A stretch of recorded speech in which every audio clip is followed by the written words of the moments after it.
Hello, can everybody hear us? Testing. Can y'all all say something just in case? Just give me a testing. Hello. Hello. Hey. Hello. Hello, can everybody hear us? Testing.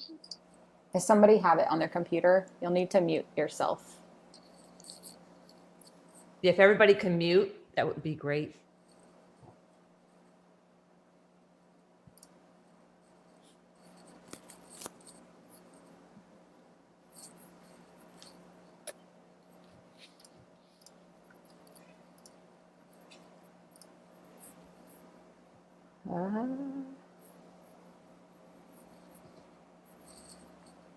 It says, sorry, we're having trouble playing this video, but I don't know if it's just my computer.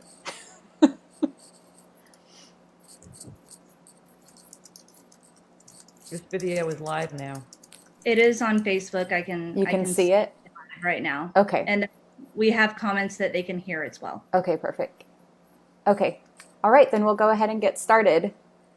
That would be great. Hey, it's delayed. It is delayed. Somebody still has us on their computer out loud.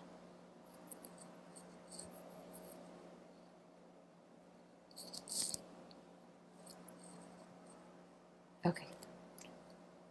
All right, so I want to go ahead and welcome everybody. This is our second TCAA talk. The first one we did was when we introduced Dr. Nancy Vaughn and our new TBC director, Dr. Ledger. And we realized that parents wanted to hear from us more often, so we promised to do this once a month. So we are back tonight. We brought on the admin team to answer questions that parents and teachers have submitted. And then we also brought on several of our staff and faculty members just to support, because we know you all want to see their faces since we are not seeing each other in person. It's been a while. So I'm going to go ahead and turn it over to the admin team, and so that they can start answering your questions. Okay. Well, hi, everybody. I'm going first. I'm Dr. Thompson. I think I've met most of you, or if you haven't met me, I am the interim CEO/president of TCAA. I've been here since last August. I'm coming up on a year. Wow.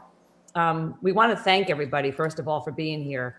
And we appreciate all of your efforts that you went into submitting questions. And it just really does show that you have our support, and you help cheer us on and keep us going. And you provide a lot of input, and you have a lot of positive comments and your insight.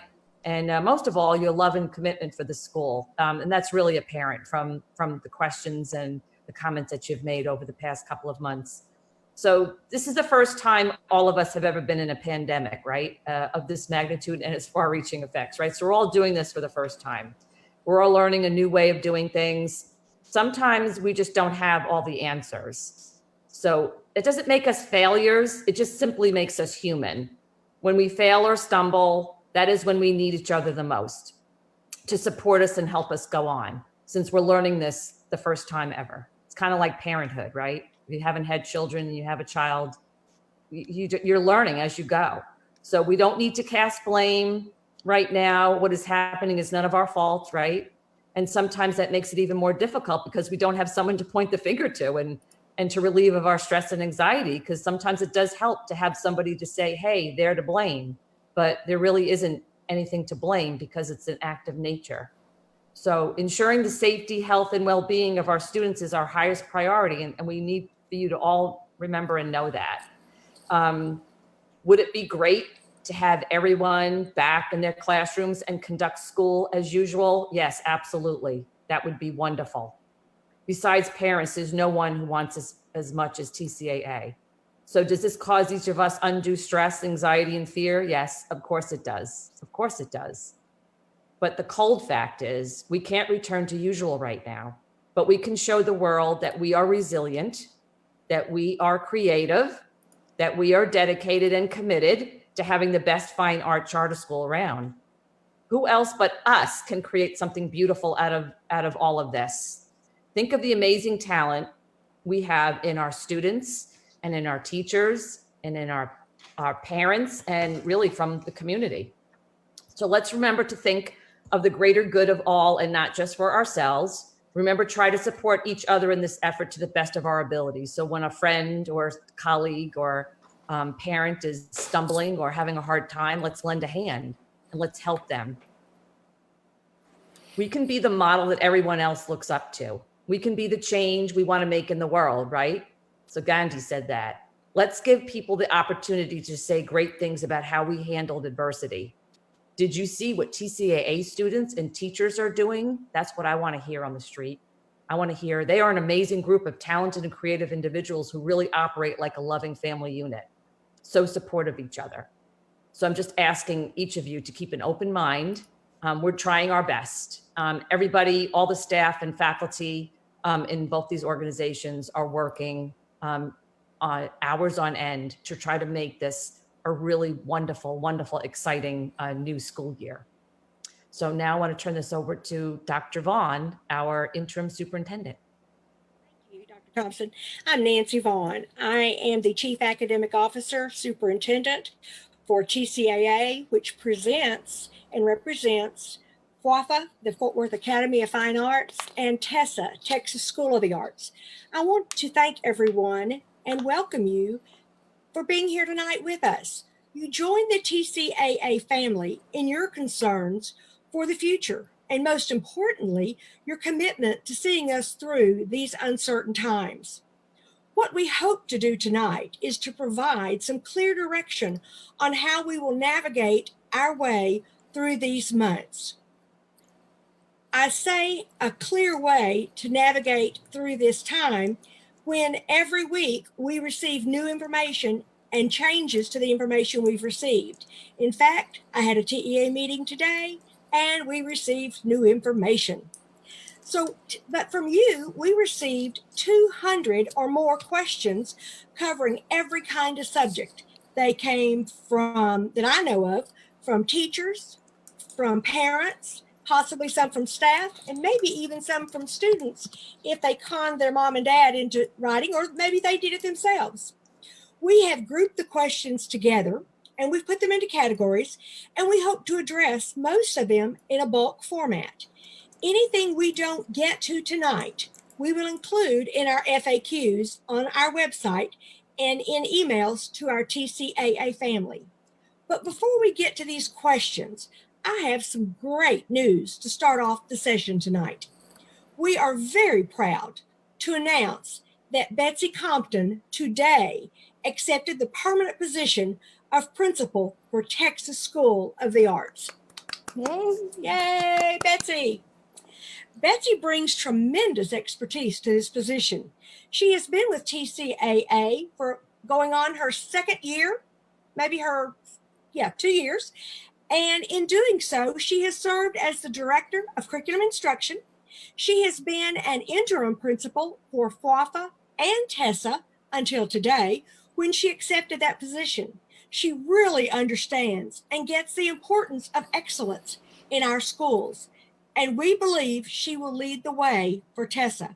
Please join me in welcoming Betsy Compton to the TESA family. Welcome, Betsy. Thank you so much. I am just so honored and so proud to be the principal of Texas School of the Arts. I've been in education for just over 20 years in some capacity or other, and I am just passionate about giving everything possible to our students because they are our future, and for supporting the fine arts. And so there just could not be a more perfect place for me than right here in the TCAA family. And I look forward to working more closely with the TESA families this school year as well. And I'm Jennifer Jackson. I'm the principal at Fort Worth Academy of Fine Arts. Good evening, everyone. It is so wonderful to see so many faces, and I just miss everyone so much. And I'm really excited tonight that we have an opportunity to talk through your questions and share our answers and hopefully allay your concerns. But before we start, I wanted to take a moment to give a big thank you, shout out for everyone who helped with our beautiful graduation ceremony last week. Just to give a big heartfelt thank you to everyone. I hope and believe that we gave the seniors their biggest wish of being able to walk across the stage and to receive their diploma and share that moment with their family and friends. So we have a full presentation tonight and we want to get to it. So I get to start off with the first category of questions, and those questions are around class or school supplies, including technology. So for FWAFA families who purchase school supplies, or TESA, okay, let me back up. For FWAFA families who purchased school supplies through the TBC fundraiser, and for TESA who ordered school supplies through PTSO, those supplies are being delivered to the campuses in the next week or so. Some of the school supplies we are going to keep on campus, things like Kleenex, community supplies, things like cleaning supplies, that sort of thing. Those will remain at school. But the supplies that your kids need to have at home with them, like binders and notebook paper and pencils and things like that, those are going to be sent home around the time that we're doing registration or meet the teacher. And we're going to schedule very safe protocols for you to pick those things up, and we'll share all that information with our families as we have more solidified plans on what that's going to look like. We also have a number of available laptops to lend out to students like we did in the spring. And we've submitted numerous grants to request access to more. It's our intention to provide laptops to students who may need one. So next on the list are questions related to school activities and events. At this time, TCAA teachers, staff, and parents are working diligently to adapt many of our traditional events to virtual events when applicable and to follow the adopted calendar. Of course, these events will not look exactly the same, but they will provide the needed structure and consistency that we all crave. In the event that a scheduled event cannot be adapted to a virtual platform, then we will invite input and get suggestions for alternative styled activities. For any event that is impending over the next few weeks, we will notify all who are involved the plans for those events as soon as possible. Coming up shortly are the professional development days for teachers, orientation for new teachers, Texas Boys Choir and Singing Girls of Texas Camp, senior meetings, and Meet the Teacher. These will all be addressed in the coming weeks, so stay tuned. A very big concern for all of you, and rightly so, is related to health and safety. It's a concern for me as well. Please be assured that we're following the ever-changing health guidelines established by the CDC, federal, state, and local health officials, and we will continue to stay on top of these each and every day. We will notify you when there is a major change. Right now, we know that the order from public health officials, which includes Tarrant County health officials, as well as the city of Fort Worth, have declared mandatory in-house learning until September 28th. That's what we know so far. So that is what we are working with. As you can guess, this is a very complex process, and we need to make sure that we cover all ground and that everyone understands and follows the procedures. We're meeting with the local school districts to discuss everyone else's plans and trying to work all together on setting an agreeable and effective process. Some of the situations we are addressing. If a teacher, contracts COVID after they've been teaching a class, if a student contracts COVID after they've been in a class, and whether we will require COVID testing once someone is diagnosed in order for them to return to school. There are a lot of definitions that may differ from what you have thought in the past, and we will be putting those definitions into our procedures as well. There have been questions related to annual physicals and submitting these for the new school year. At this time, we are requiring all annual physicals of all students who are going to be part of an auditioned ensemble or group. While you now have more time to submit these forms, we encourage you to do so as soon as possible and not wait until the last minute. Another area are the learning methods for the coming year. We will be learning in-home during the first many weeks of the school year. In fact, it's 6 weeks. While we do this, students and teachers will participate in 2 ways of learning: asynchronous learning versus synchronous learning. Let me take a moment to define these 2 terms because you will hear them constantly over the next many months. Synchronous learning is defined as the learning that takes place in front of the computer and is led by the teacher. You are in sync. Students travel through their classes via the computer, and teachers move in and out of their screen. Students stay on the same link throughout the session. Asynchronous learning is defined as all other activities, including one-on-one sessions, small group work, large group work, other activities. 2 learning platforms that you will hear a lot are LMS and Google Classroom.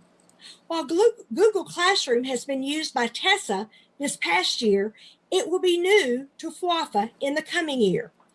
LMS is a learning management system. It is a computer tool that students and teachers sign on to, and it will keep track of our students, their progress, how long they're on, and how long they stay on.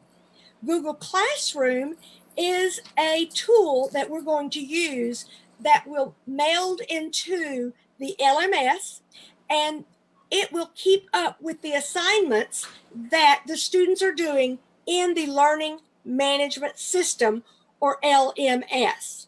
Now, I'm going to let Ms. Compton talk about the 2 different systems that we're going to be using at TESA. Thank you. So at TESA, we will operate very similarly. For those of you that are returning from last school year, we will use Google Classroom for our 3rd through 6th grade students. The only major difference this year will be that we will make sure that students have access to an email address so that they can take care of those things through a school platform. For our younger grades, kindergarten through 2nd grade, we will continue using the platform of Seesaw. Seesaw is similar in that you can post assignments and students can then submit them, but it's a much more simplistic platform to use. And so we find that it is much more ready to go for our younger students, and they will be able to use an iPad, a Chromebook, or a phone to take photographs. And then those photographs will be visible to the teacher that assigned them. So we're looking forward to working with all our teachers over the next couple of weeks to make sure that they have some quality instruction so that they feel really comfortable in these platforms. And then we'll also be turning that around to you so that parents and students have those same opportunities to learn and feel comfortable with their LMS, their learning management system, so that they can make sure that work is being submitted on time and that they're getting that work back after it's graded. So more to come with specifics in the next coming weeks. Dr. Jackson, what's going on at FWAFA with LMS? So like you stated earlier, we are using Google Classroom.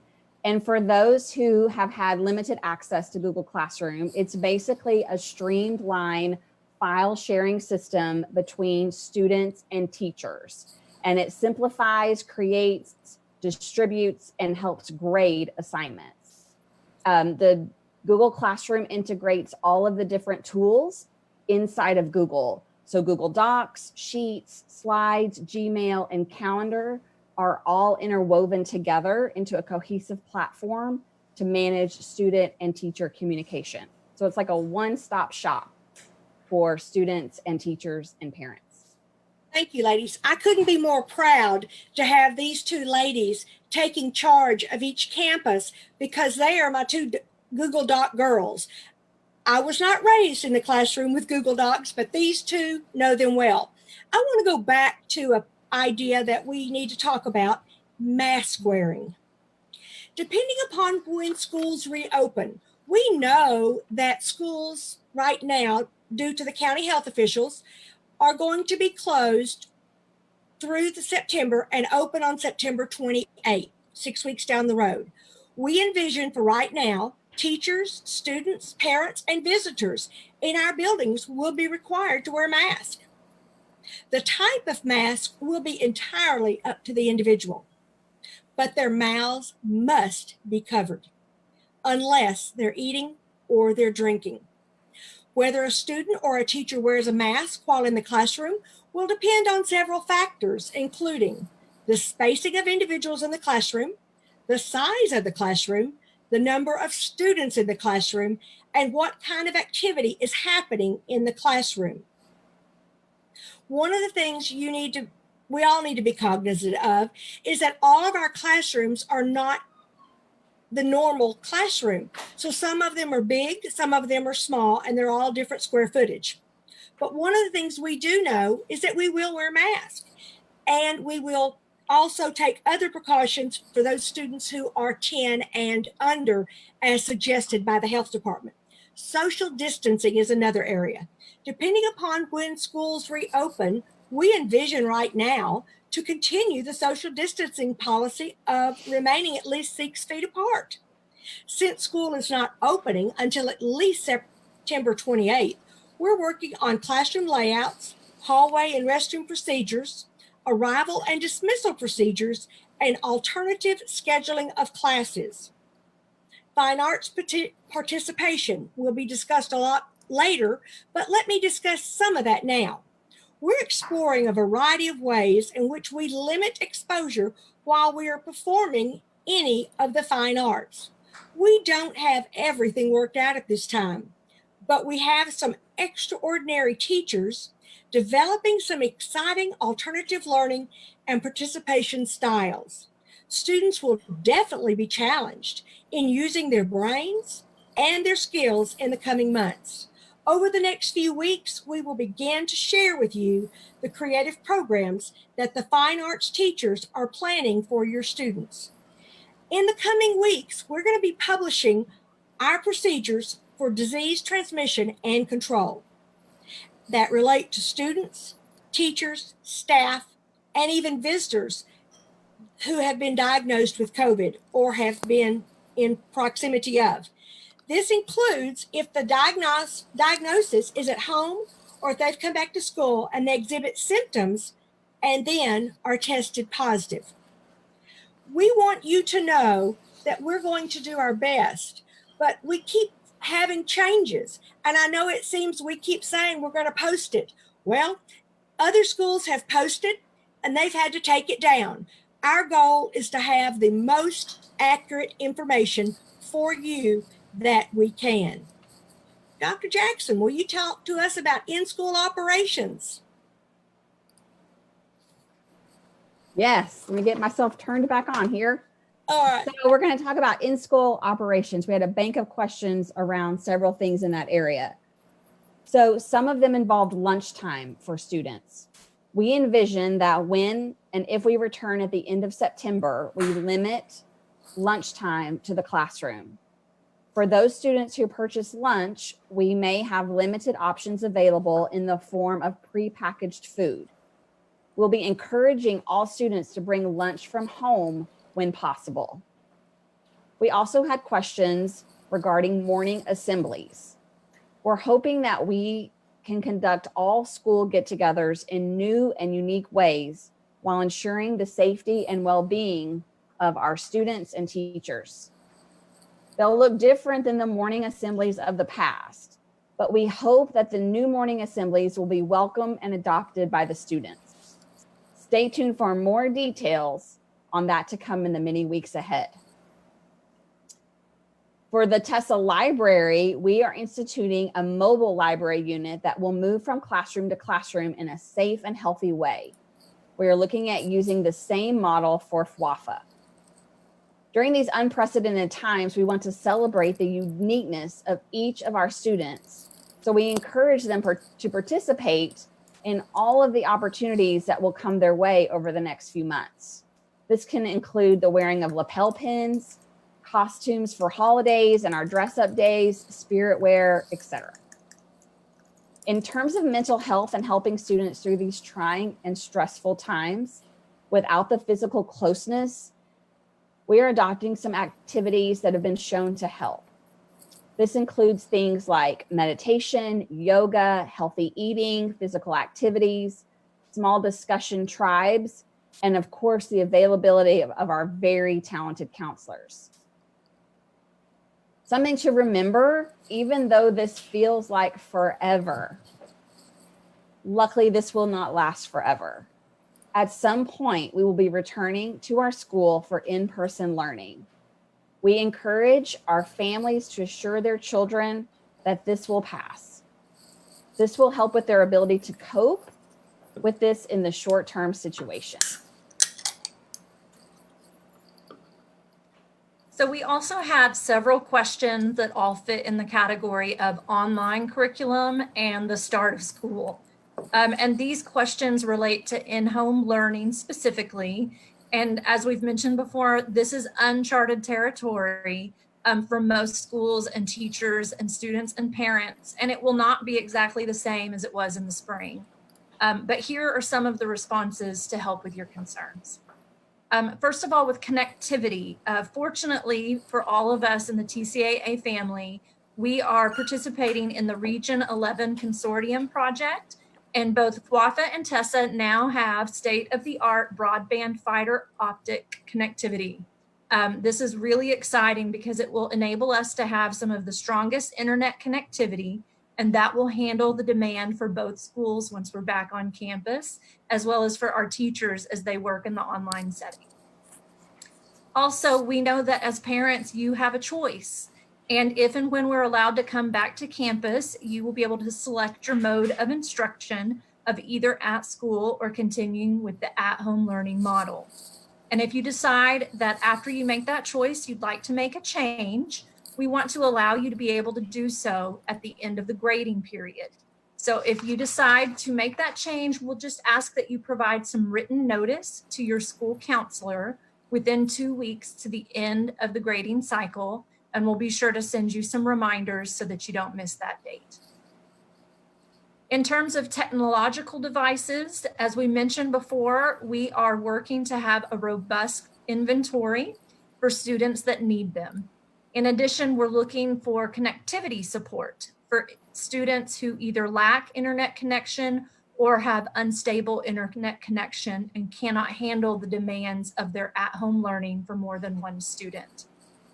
The specific kind of device needed for online learning will vary from campus to campus, but rest assured that the majority of the work that your students will do will be able to be completed on any sort of technological device that has an internet connectivity.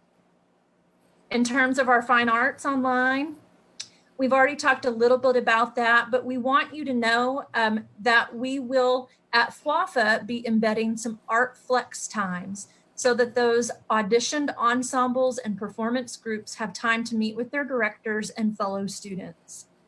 All of our fine arts directors and our teachers have already been thinking all summer long of what they will be able to do, and they have started to have deep planning sessions around reconceptualizing performances and all of the ticketed events.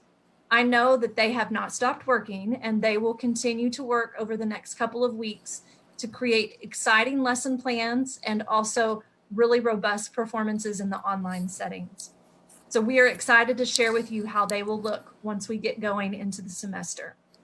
For all of the TESA and the FWAFA fine arts classes, there will be a mix of the synchronous and the asynchronous learning opportunities so that every student has an option to perform. In terms of our general education questions, a lot of you had questions about attendance. And this answer is pertaining specifically to our online learning right now. Our attendance will be determined by meeting a goal each day.